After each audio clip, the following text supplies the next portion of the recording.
What's up, party people? Welcome back. I'm back.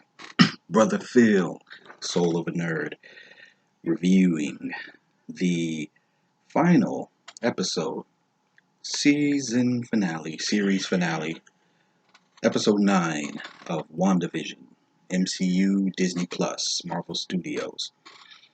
So, let's get right into it.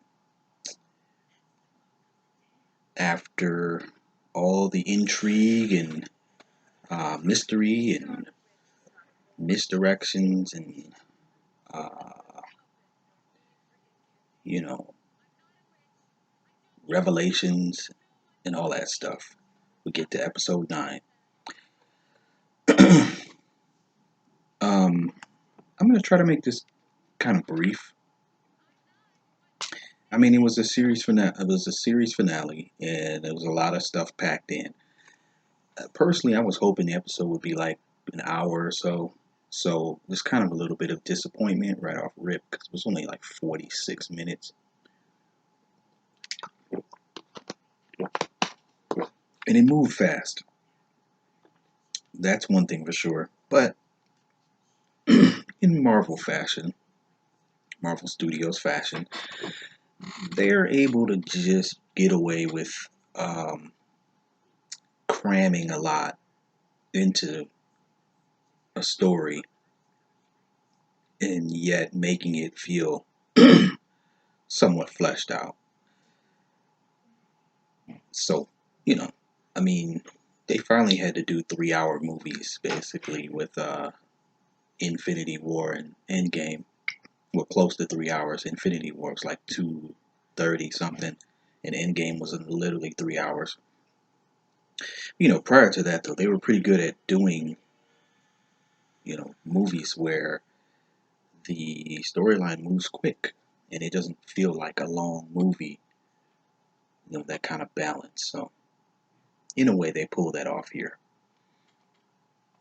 Um, we got to see what was going on with Agatha, um, even more so what was her agenda, so to speak, which was she's obviously discovered Wanda's ability. It's almost like, I guess, on her radar, she picked up that there's this very powerful person practicing some basic sorcery, witchcraft type stuff. And it doesn't really explain how the heck she got herself into Westview. Um, Maybe she was already there when the X was created. But either way, she got in there. And that's how she ended up snooping around as the nosy neighbor. So it was pretty well explained. And then her point is to basically try to get Wanda's powers, but she was trying to understand it the whole time throughout the series. But she wanted to get a hold of her powers because that's what she does. She takes, as she said, she takes power from those who don't deserve it, and she wants to use it for herself. But at the same time, I guess she's a little nervous about Wanda's ability, and I think ultimately she was trying to keep Wanda from reaching her full potential or unlocking her full potential as the Scarlet Witch, as she called her at the end of episode 8. Because when Wanda finally does that, Agatha mentions, you don't know what you've done now. And she said, you're going to need me. I think there was something to that. I don't think she was bluffing. Um, so in the meantime, we get that explanation.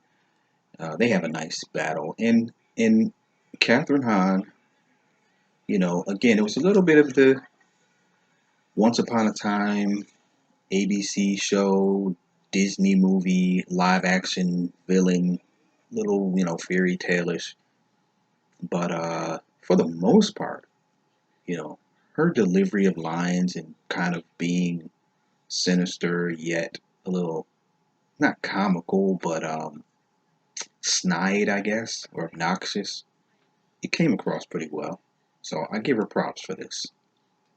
Like, I wouldn't even mind seeing more of her in the MCU.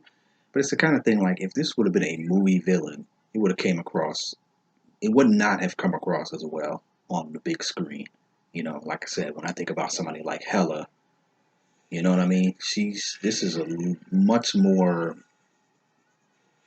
fairy tale-ish type character. Not enough menace to her, Agatha. So, and then we get to see the White Vision, which to me is a little bit of a plot hole. Why that, or how the heck did he get into the Hex? I mean, he just shows up. Um, Obviously he was sent there, but I'm just saying they probably needed to give us a little explanation of how was he able to just pass through the wall to get in there. Maybe I'm missing something that is obvious, but anyway, maybe I guess because Vision himself was able to pass through all kind of materials, he's able to like dematerialize himself, since this is essentially his resurrected cadaver or corpse reanimated. Maybe that's why, and then it didn't affect him, So he gets in, and it was a good little scene when Vision and him start their little battle. About what you would expect from a superhero property and from Marvel. Again, as far as budget wise, it looks really good to be a Disney, a TV show streaming. The special effects that they were able to do with the two of them fighting, and the battles between Wanda and Agatha were pretty stunning visually. Um, I'm actually playing it on a screen to my right here and listening to it partially. So let me just jump right here. This is an incredible, gut wrenching scene when Wanda decides to let the townspeople of Westview go by opening the hex because everything's catching up to her. She knows it's wrong, so on and so forth. Agatha is playing mind games with her, antagonizing her about everything. So she starts to open it up and let these people go, and she starts to see that Vision is what's the word, disintegrating, as well as her kids. Again, good acting, man, by these kids. And Paul Bettany. I mean, the crap was really gut wrenching to watch. Everybody's performances through this part is just great. So she's torn between if she lets the people go and opens up and ends her hex on Westview, then that's losing her husband and her family as well, her children, her whole family. So she kind of has to bring it back for a hot second so that they don't die. Meanwhile, it's like, and this isn't like an original thing. It's been done in other movies where a villain is putting the hero in that position so that they can sap something from that hero while they're being caught in the middle of, juxtaposed between who do I save. So she's taking more. Agatha's sucking more of Wanda's power out. You start to see her hands turn black and all this stuff. Oh, by the way, speaking of fairy tale villain, I think it was definitely a nod to the Wizard of Oz when after Wanda threw a car on top of her, she went over to check and just saw the shoes sitting there, like the Wicked Witch of the West, or that was the Wicked Witch of the East. Is that right? Yeah, whose shoes were laying under the house in the Wizard of Oz. Guarantee that was a nod to that. So now, battle continues. Like as I'm watching this again, this is movie worthy battle scenes. The confrontation between the two Visions, and Visions continuously starting to try to appeal to White Vision's uh, common sense, or knowing that he's built off of me, so he's a very person or entity that deals in logic. So eventually he appeals to his logic, starts to talk to him about um, some something in literature or something. But yeah, I forget. They're gonna get to it eventually, but I'm not gonna wait for that. But he's basically talking about how if you're my former body, You're me, but you've been reprogrammed, and I'm the conscious of the old me, and you're just a refreshed version of my old body, but I'm the conscious me. The consciousness of me. Can we be basically one and the same? I thought that was pretty dope. I was already figuring out. I mean, I had figured something was probably going to happen where the vision, the white vision, was going to just absorb the personality of this unreal, rebirthed,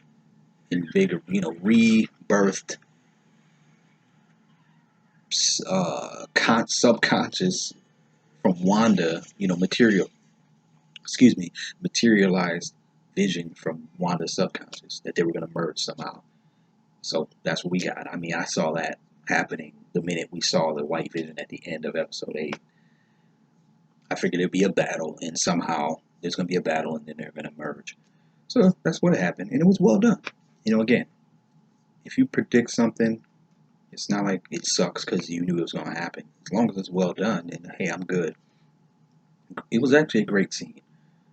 And there was a lot of talk about a mystery appearance of a character who would be like a Luke Skywalker moment that happened in The Mandalorian.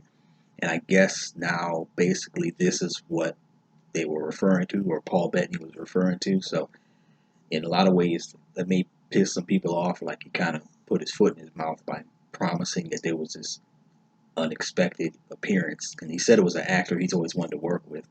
I'm pretty sure he does mean himself, because it's like a good joke though. Actually, he's always wanted to work with himself, and he did. I mean, um, my first viewing of this episode, I didn't really. I mean, I knew about the White Vision from the comics. Don't know a lot about him. I just know it happened.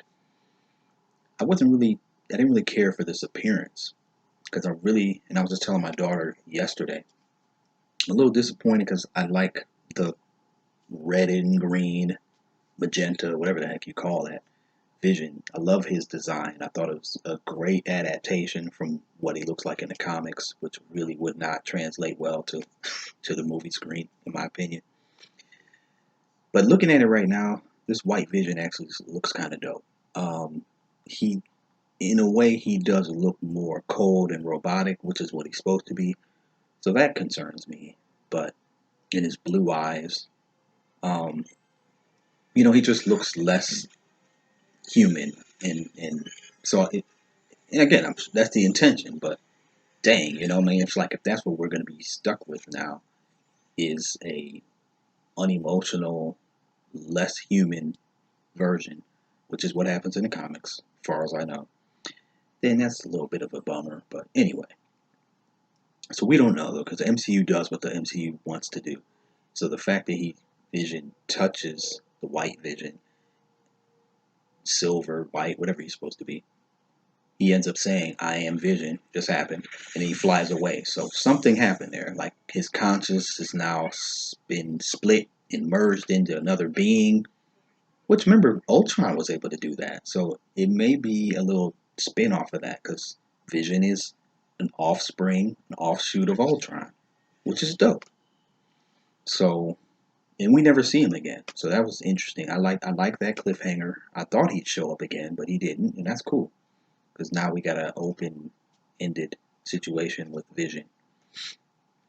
Um, Moving right along, they get into the part where it really gets to a back and forth between Agatha, and Wanda over this whole witchcraft stuff. Wanda's still basically like, "I'm not a witch, so I don't know what the heck you're talking about," basically, anyway. But a key moment, and it's right here in this scene I'm kind of looking at, Agatha makes a point to tell Wanda that she's not seeing power like this or something like that. And she's like, "You're actually more powerful than the Sorcerer Supreme." And I was pointing this out to my daughter, and it slipped her mind who the Sorcerer Supreme was. I mean, it's like, that's Doctor Strange. So there's your tie-in again, already foreshadowing why she will appear in the Doctor Strange sequel coming out next year, or is it later this year? It's next year. Yeah, May of next year. So it's gonna be kind of a long wait, really, with this movie ending. I mean, this series ending the way it did. But we'll have Marvel stuff in between, and next thing you know, it'll be time for Doctor Strange. And I'm sure she may get teased in this Spider-Man movie. My understanding is there's a link between this series, this third Spider-Man movie, and the second Doctor Strange movie. So yeah. Um, Again, they start to get into where she's forming the actual headdress of the Scarlet Witch from the comics. So some great little Easter egg or fan service moments. Finally seeing her in a comic book accurate um, look. Comes up with a dope outfit. When she finally when they have that little battle in the air again, which was really visually dope. And it gave me the vibes from Doctor Strange that I was really loving in Infinity War. So I didn't really know I was into that, but I'm realizing it's a that's become one of the things I really like now in the MCU. I've always been big on hand to hand combat. Combat. I mean, that's the kind of guy I am really as a kid. Nothing was better than me than a fist fight. Most of my favorite comic book superheroes or whatever are dudes who get it on. Batman, Daredevil, the Hulk, even with his smash type stuff, Wolverine with his claws. Those will really have kind of always been my favorites, more so than the guys who can shoot beams and fly and stuff, or run fast. No pun, no, not trying to take shots at throw shade at Superman or anything, but you know, I mean, Superman has hand-to-hand combat ability, but that's kind of I don't know. I'm more the down-to-earth hero, so that's why I've always preferred Batman to Superman. Never was a big Superman fan. Oh, and Captain America, hand-to-hand combat, with which obviously the MCU just made it even more dope visually now that we've seen Cap in action. Black Panther as well. Finding out more about him and his hand-to-hand combat abilities. But yeah, this is probably my new favorite thing to watch is these battles of light and darkness and shooting stuff from your hands with mystical powers. Like this is some dope visual crap. Like I'm looking at it right now. So Wanda creates her own ruins around her, and so she makes Agatha think that she's giving her all of her power, but it doesn't really work because she created the ruins around her, used the idea that Agatha had already told her. Um, so Agatha gets her comeuppance. Basically, Wanda takes on the full form of the Scarlet Witch and just basically shoots her down to Earth and turns her back into Agnes, the neighbor. I thought that was kind of cool, poetic justice for her. And like I said, she basically says, "You're going to be the one that stays in the Westview bubble now," you know. But that's when she tells her right before that. She said, "You're going to need me again because you don't know what you just unleashed, basically." Oh, and the Darkhold. Man, thank you, MCU. Kevin Feige. I thought there might be some ego and some, I mean, it's kind of petty to me, but some resistance to acknowledge the Darkhold because the book has been used in previous TV shows, which were not Marvel Studios produced. For those of y'all who don't know all the red tape about that in particulars, but the shows from Netflix and Agents of S.H.I.E.L.D. and Runaways and Cloak and Dagger were all produced by Marvel Television, not Marvel Studios. And now all of the TV products are under Marvel Studios, even though they're under the same company. I get it though. Sometimes it's part of it could be ego, part of it is just wanting to protect your brand and your vision for stuff. Pun intended when I say vision. So I think there was probably I kept thinking there was going to be resistance to acknowledging things like the Darkhold, who already got used in Agents of S.H.I.E.L.D. extensively and was used in the Runaways. But I just think the Darkhold is dope. Like So for them to admit this was the Darkhold, but she made a point to say it's the Book of the Damned, so maybe they won't even use the word Darkhold anymore. But thank you for using it. I mean, it's not meaning they're literally tying it to those shows. I wish they would. But again, we saw, if you watch Agents of S.H.I.E.L.D., we saw that tied to the Ghost Rider, to Hydra, to the, what was his name? Hive, the ancient being that Hydra worshipped. Um, all that stuff. So to it just lets you know if you follow that stuff, or I guess if you're a comic nerd. See, I didn't know this from comics, but I've learned it through watching the Marvel TV shows. So props to them. That's a little dangerous for Wanda to get hold of the Darkhold. And I'm going to touch on that in a few seconds.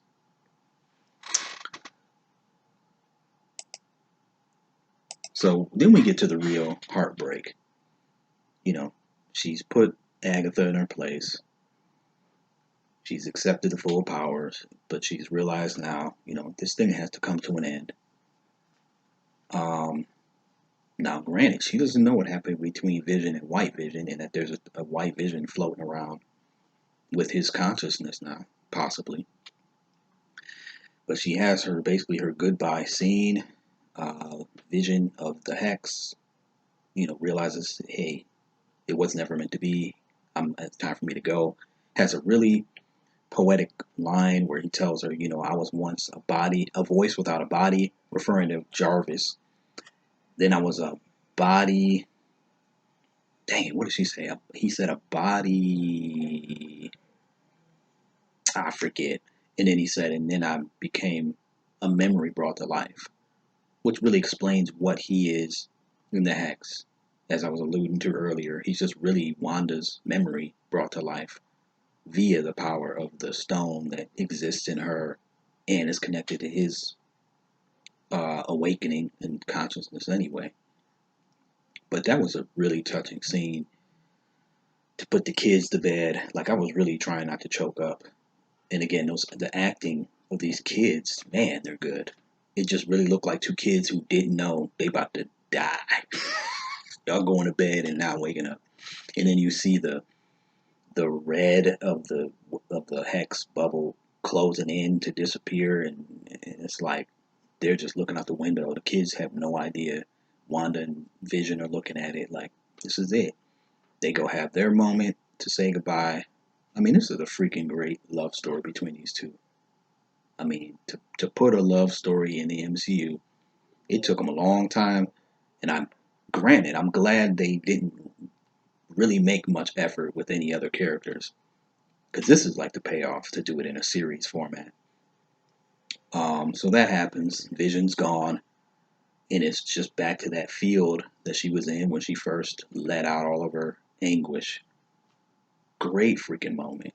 Great freaking moment. Like, I don't care what you're doing, what type of genre of show you're doing. That's some beautiful cinema in drama and storytelling. So there we go. She leaves. Hayward gets arrested. Little disappointed in what they did with Monica. She was like a no-show in this episode. But I guess they had to. I mean, this is why I said he could have went like a little closer to an hour, a little over an hour, to give her a little more screen time. Putting her off to the side with Ralph.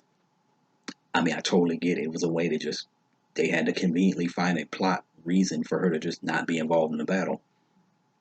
And we saw more of her powers when she jumped in front of bullets and she absorbs the bullets or whatever.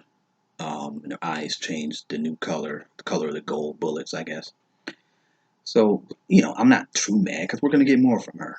But just, if I'm being honest, y'all could have did something a little bit more with her. I mean, I've read on different Facebook posts and stuff, people really, critical of that. But it's just like, come on, y'all. See, these are people that to me, aren't thinking ahead. Like, you're going to see her in another movie, in more shows. So it's not her show. You know what I'm saying? This is WandaVision. We had to get their story moved and, kind of wrapped up, or, put a little knot in it for the time being, a loose knot.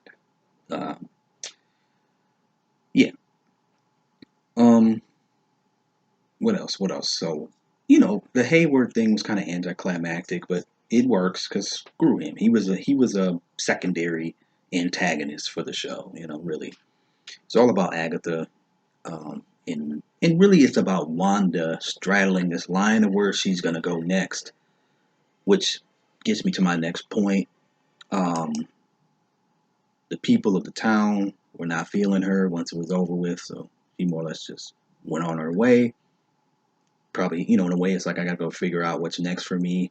She says she doesn't understand this power, but she will. So she's gonna try to really get a hold of it, get an understanding of it, and this is the more I'm looking at this. The shoot, these shots are dope. Like camera work is dope. Um, and like I said, I really like her new outfit. I've always looked at her outfit throughout like Civil War and Endgame and Infinity War, and I'm just like, it's like a leather jacket. Not very superhero-ish. So, in a way now they did. And again, Marvel never goes completely corny with it. They make stuff look badass, you know what I'm saying? Um, so here we go. We're at the credits now. She flies away. She takes one last look at Westview and goes on about her business. And you do sense a difference in her. Like, she doesn't seem as broken, but she's damaged, because she did have to let this dream world go. So we get our credits. I'm thinking there's got to be after credits, post credits, something. So I'm sitting through them, and boom, we get our first one. Woman agent of some sort comes up to Monica, says, you know, I forget what she says. Somebody wanted to speak to you. So they go into an empty movie theater. Now I have a little criticism because like Monica walks in, she walks all the way to the front of the theater and just doesn't say anything, and then just turns around. And I don't even think she says anything. And I'm like, why wouldn't they? Because in my mind, sometimes you try to start speaking a dialogue before they say it. I'm thinking she's about to be like, well, agent, so who is this we that wanted to talk to me while you just brought me into an empty theater? She didn't say anything like that. She's just walking, walking, walking. At some point, you should be saying, what did you actually bring me in here for? There's nobody in here. And she didn't say anything. Just walked to the front of the studio and then turns around and looks at her like, uh, kind of like, what's going on? It would have made more sense for her to start saying something before she got all the way to the front of the theater. Um, nitpicky. But come on. It's in the details, baby. So, turns out this woman was a Skrull. I didn't see that coming. Nice, not like a mind blowing shock, because I already know she's going to tie into Captain Marvel. We know the Skrulls are linked to Captain Marvel. But when they were asking her to come into the theater, I knew something was about to be up. I just didn't have an idea of who was she about to go in here and see. Yeah, she says they're asking for you in the theater. So right, her line should have been like, who is this they? There's nobody in here. Yeah, she didn't say diddly do. She just walked in there all the way to the front of the theater. Anyway, so she says, an old friend of your mother's wants to see you. To me, that's Nick Fury. It could be Talos, the Skrull, but I would like to think it's Nick Fury.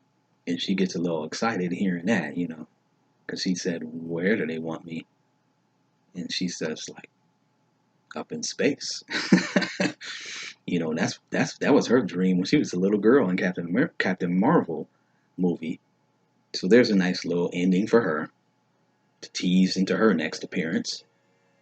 Very nice. And again, Tiana Paris just looks perfect in this role. I'm just freaking loving it. So when we get to our post-credit scene, Wanda's on a cabin by herself, sipping tea. And I kind of joked with my lady, like, so if you just found a cabin in the middle of nowhere, they made a point to zoom into the surrounding areas as nothing. And I was like, oh yeah, she can just manifest things out of thin air. So she probably made it once she found a space she wanted to be in. So she's, I'm just like, there's obviously going to be something more than just her peacefully sipping tea. It's not like Thanos at the end of Infinity War. So she walks into the room, but you hear or see something else. Let me move forward here a little bit. Whoops, dang, I messed up. Anyway, point is, oh no, here we go.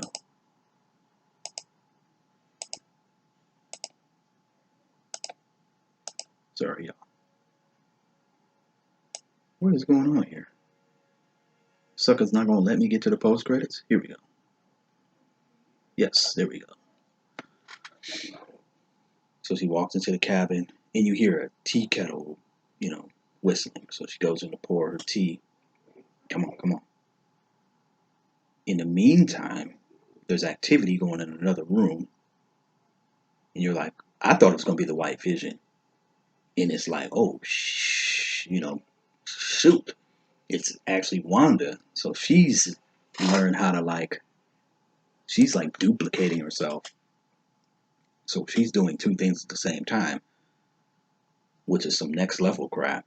So while she's walking around sipping tea, she's also in her witch form, flipping pages through the Darkhold, trying to learn what it is she has.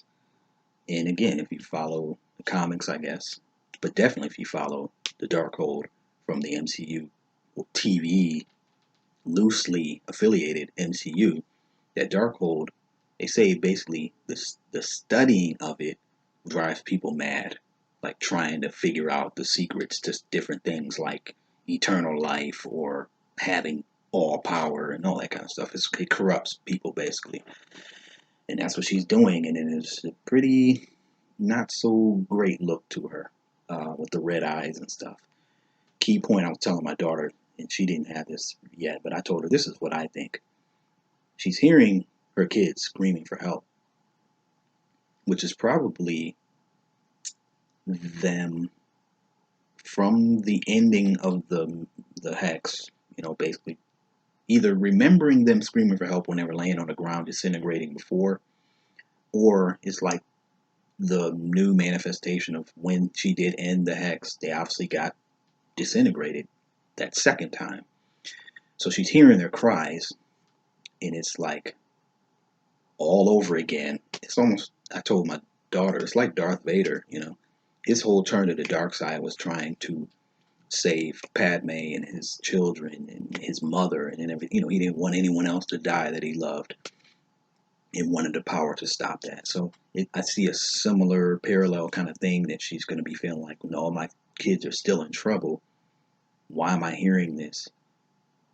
Now, the other part of this, which is even more probably what's going to be the case, is that it's them in another dimension that maybe the hex takes them to when it ends, swallows them up. Maybe they just really do exist, but they exist in a different dimension, which is probably exactly what's going to happen. Because again, you got to think about how is this going to lead into Doctor Strange and multiverses and stuff. So she's probably going to realize they're in another dimension.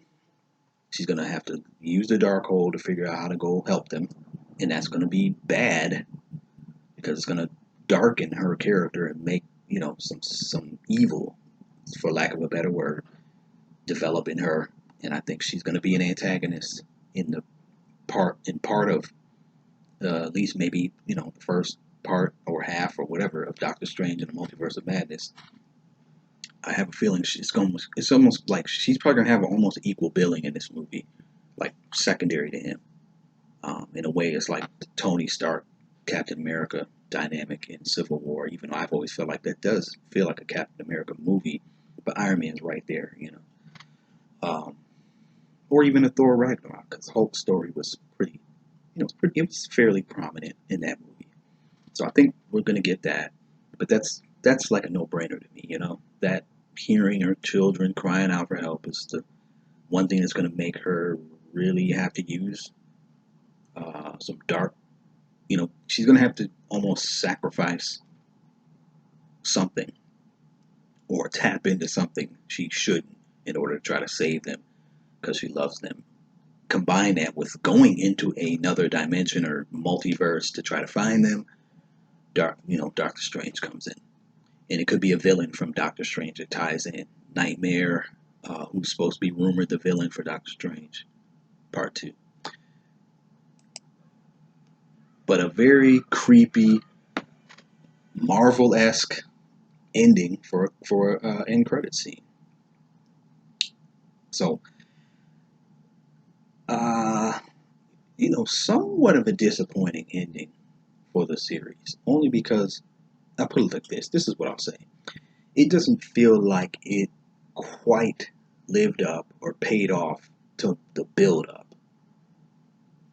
But, and I mean that by 10-15%. Like it fell short. So it's like an 85% on a test. You know what I'm saying? Which is a mid to high B. You know what I mean? That's pretty freaking good. Especially if it was science for me, or a math test. You feel pretty good getting an 85 on a math test. You know what I'm saying? So I feel like it was kind of that kind of thing. Um, the term, did it stick the landing? I don't know. It didn't stick the landing. And I was even thinking about this. In a lot of ways, it makes me feel like Endgame. Endgame's the biggest movie of all time, box office, and so on and so forth. Some people say, walked out of it like, oh yeah, this was the best MCU movie, best superhero movie of all time, blah, blah, blah. Which to me was like more of a caught up in the moment. I mean, I can't speak for other people's opinions, but I never felt like that walking out of there. Like, I literally walked out of there knowing that I felt Infinity War was better. And then there was a time where I was like, well, let me watch it again. And I was a little conflicted. But I think by the third time I watched Endgame, I was like, yeah, Infinity War is better. And I watched them back to back. It's like, Infinity War is better. No question in my mind. Not only that, Endgame is like number 5. Like, I would, to me, if you asked me to throw on an MCU movie right now, again, it'd be Infinity War is number 1. The first Avengers movie, um, Civil War, Black Panther, Captain America, Winter Soldier. Those 5. Then probably the first Iron Man. Uh, Honestly, I would say then Thor Ragnarok. Then I might throw on Endgame. So yeah, I think that's how I have it in my top. When I rank all of the MCU movies. So it's like 8 out of the top 10. So it's definitely top 10. It's better than Age of Ultron.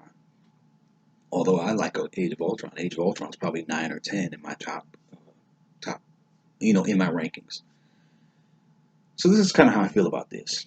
You know what I'm saying? Like, Endgame to really be the culmination of the Infinity Saga. No, it's not the best movie. You know what I mean? You would want to think, if this is the way you close it out, it's supposed to be the best movie of all, when in actuality it ain't even better than the one that came before it.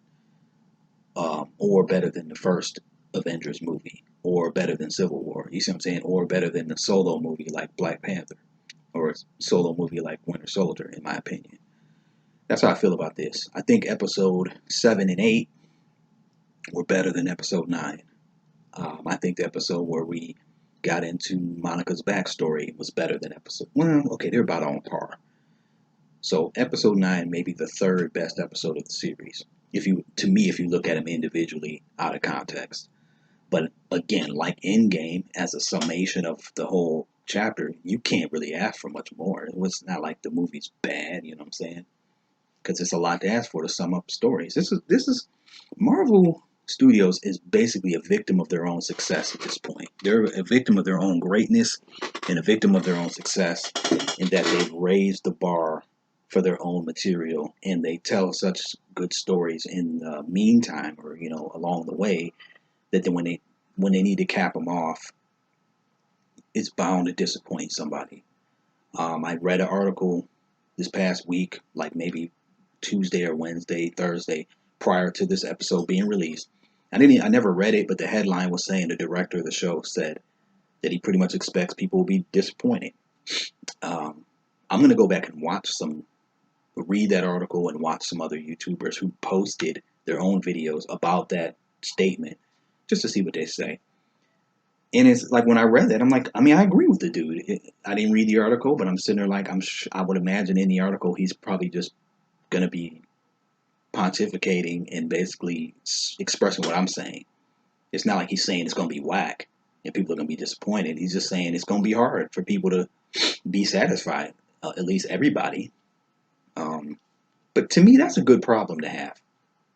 You know what I mean? It's like a Michael Jackson problem in music, or Prince, or a LeBron James problem in Tom Brady problem, Peyton Manning problem in sports. You know what I'm saying? If you just are that great, of course you wonder, dang, am I always, is everything I do always going to live up to the last thing I did? You know what I'm trying to say? Who wouldn't want that problem? I'll take that problem any day. So there you go. Because most of the time, even if you don't surpass or hit the mark, your crap's still great. And this final episode was great. The series was great. It's a hit, in my opinion. Like, freaking set the bar for the rest of Disney Plus Marvel TV shows going forward. Like a tremendous first outing. Tremendous. Like, literally the best thing I've seen out of Marvel's TV product, um, other than the elite Netflix shows like Daredevil season 1, Daredevil season 2, Punisher season 1. Luke Cage season 1 is pretty up there. You know what I mean? And Jessica Jones season 1. Those are my really elite shows from Netflix. And some of the seasons of Agents of Shield. Agents of Shield as a whole, great show. Um, but yeah, you know what I'm trying to say? So it's up there with those, in my opinion. Not better, but it's right there. It's right there, and it's better than some of those that I just named if I really sat down and thought about it. I'd probably put this ahead of, um, plenty a lot of the seasons of Agents of Shield, and I would probably put it ahead of Luke Cage season 1. Definitely ahead of Luke Cage season 2.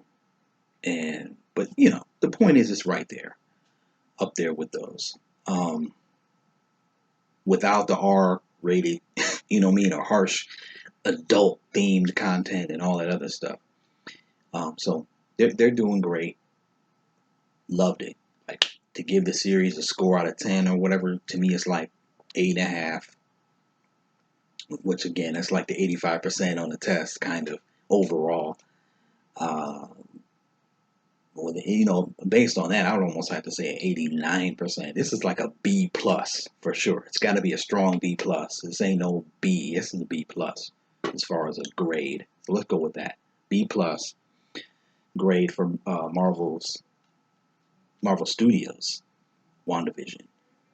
All right.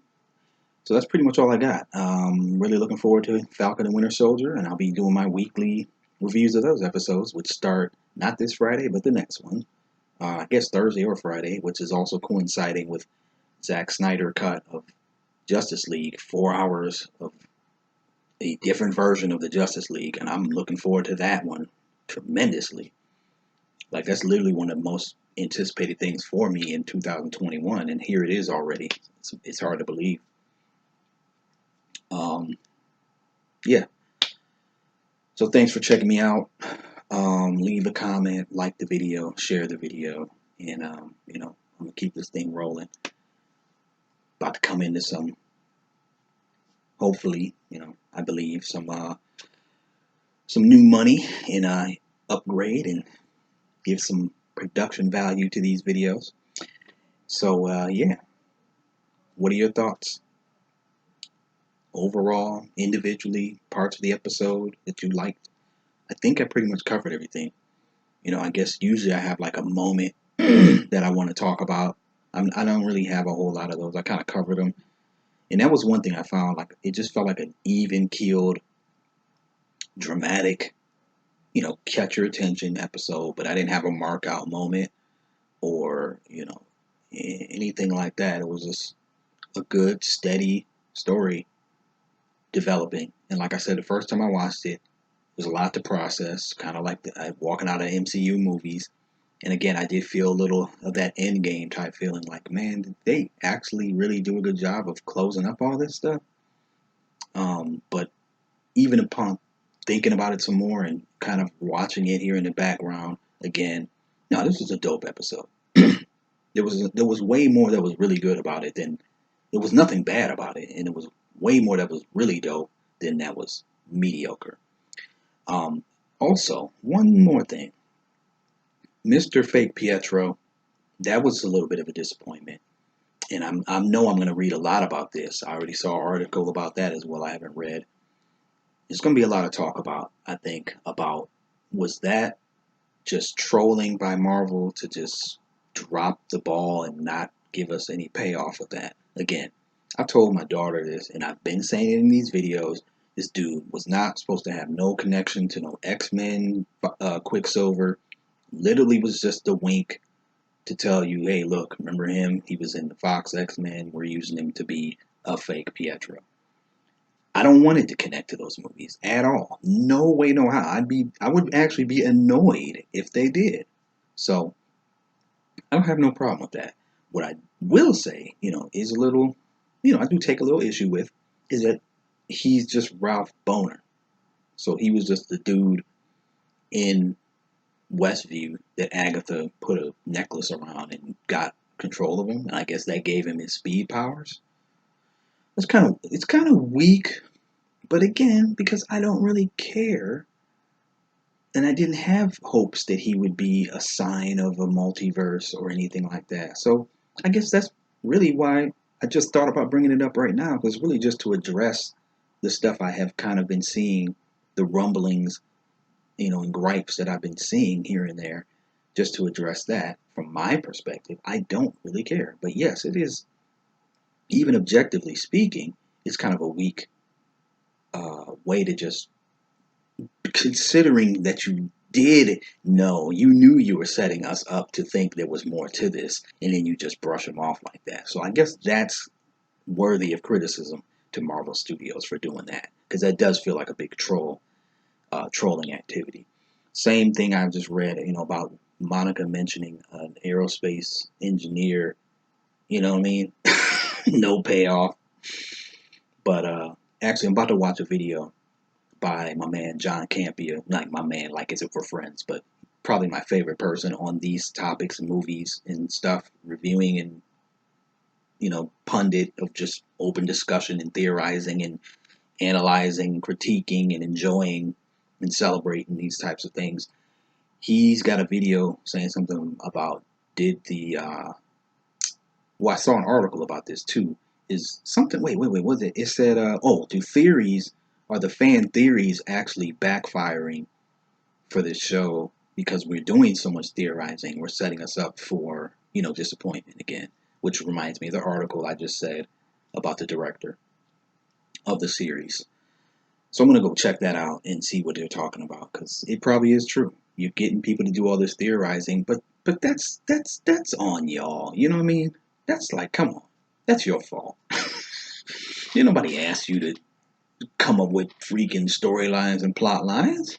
These people ain't here to satisfy, again, comic book geeks and nerds and people who know every issue of Scarlet Witch's life and Vision's life and Agatha Harkness, and you know, or again, people who want multiverses and stuff like that and want to just find a way, like as if it's cool to know that Tobey Maguire and Andrew Garfield are part of the MCU. Like, get the heck out of here with that. I don't want that. The MCU has been what Kevin Feige's built.